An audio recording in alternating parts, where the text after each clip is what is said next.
Alright guys, so this is a continuation of the video I made earlier on the 10 common UTME biology questions you find. So we already treated 1 to 5 in our previous video. So let's quickly discuss the 6 to 10 now.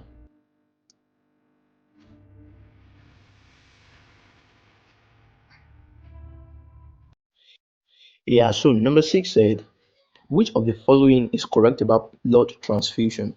A. Group AB can only receive from groups A and B and not from O.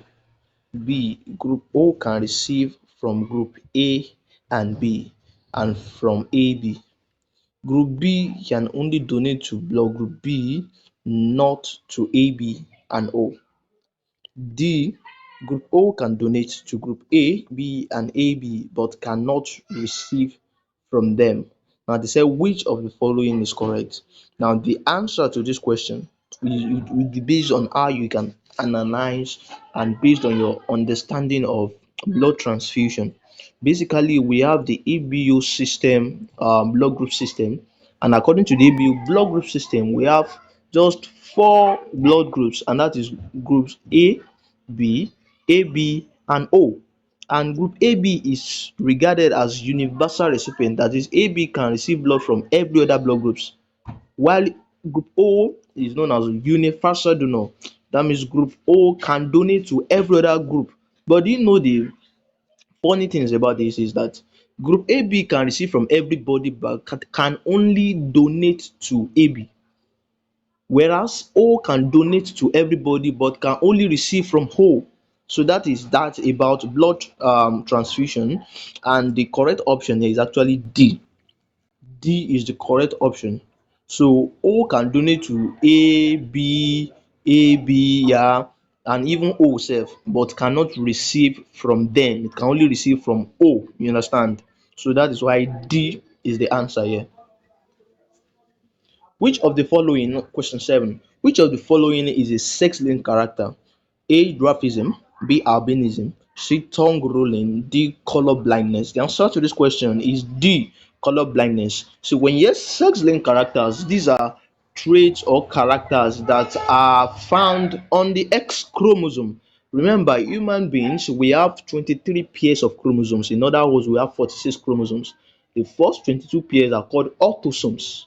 These guys are not involved in sex determination in humans. Yeah, they are not involved in sex determination. Our sex is determined by the 23rd chromosome, the 23rd chromosome pairs that we have in humans, and in female it is XX, while in male it is XY.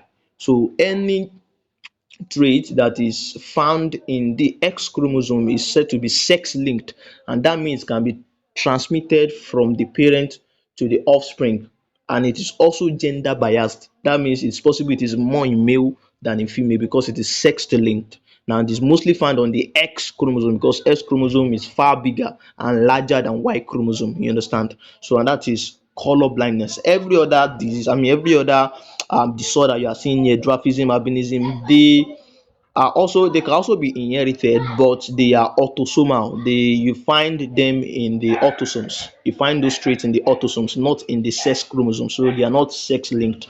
So that is that for that. Question 8. The insect trapping by the leaves of Venus flytrap is an example of A. Adaptive coloration, B. Structural adaptation, C. Environmental adaptation, D. Behavioral adaptation. Now the answer to this is structural adaptation. If you check the structure of Venus flytrap, where you did notice that leaves are modified, so they are modified because of the environment you find them. So although the environmental can be relevant, but the most relevant answer here is actually the structural adaptation, because their leaves are modified structurally. It's about their morphology, their structure. So their leaves are modified to actually suit the environment. Remember, these are guys, they are insectivorous plants. They grow in regions, in soils where there is limited amount of nitrogen. So they get their nitrogen from the insect which they digest. So they have to modify that structure to be able to adapt to that kind of condition so they can feed on insects. So that is why B is the answer. Question 9. Morphological variation in humans involved. Now when you hear morphological has to do with structure. Morphology is simply the study of structure, you understand? So structure, that's morphology. If it is physiology, it has to do with function, you understand? So when I say morphology, that's simply talking about like physical structures that I can see and notice with my eyes, you understand? So A, height, skin color and tongue rolling.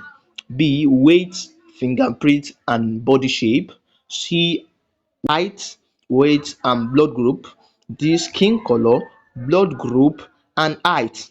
Now logically speaking, what is that which is like a structure that I can see and deduce by just looking at it? Definitely is option B. Yeah, is option B. For example, look at option A. Option A, okay, we have height, skin color. Yes, your height is morphological, your skin color is morphological, but tongue rolling is not morphological per se. It's more of how you can function, because tongue rolling is the ability to run your tongues. So it's more tied to your function than your structure. You understand? So and then why B is the answer, of course. I can analyze the weight with my eyes physically. I can differentiate. I mean, fingerprint is also physical, it's morphological. We can see it, you understand? And then your body shape is also what we can see. That's morphological. Blood group is not morphological. That's why C is wrong. And then that blood group also occurred in D, so D is also wrong. So B is an answer here. So question 10 says, a gene which expresses itself only in the homozygous condition is A, mutant, B, dominant, C, recessive, D, lethal. In genetics, already know that we have what we call the alternate form of gene, which are what we call alleles, and alleles exist in pairs. They exist in pairs, and that is why you always find your capital letter T, small letter t when you're talking about tallness, the height of plants, you understand, in genetics, crossing like that. And when we have two capital alleles, let me use the letter T now as an example. When we have two capital T together, capital means it is dominant, right? So when we have two capital T, that is dominant, that is homozygous, because they are the same. Homozygous, dominant. And small letter t is also homozygous, they are the same, that is homozygous recessive. Now how do we know if a particular gene is recessive or dominant? Now dominant gene will express itself whether it is in the homozygous state or in the heterozygous state. Heterozygous is when you have capital letter, small letter, you understand? But on the recessive gene will only express itself when it is present in the homozygous recessive, because it cannot manifest itself in the presence of a dominant allele or a dominant gene in this case. You understand? So the answer to this question is C. Is C. A gene which expresses itself only in the homozygous condition is the recessive gene. Yeah, so that is the answer for that. So thank you so much for watching. Please don't forget to subscribe to my YouTube channel, Tutor Dan. So see you in my next video. If you learned something, please share this and don't forget to like the video. Bye.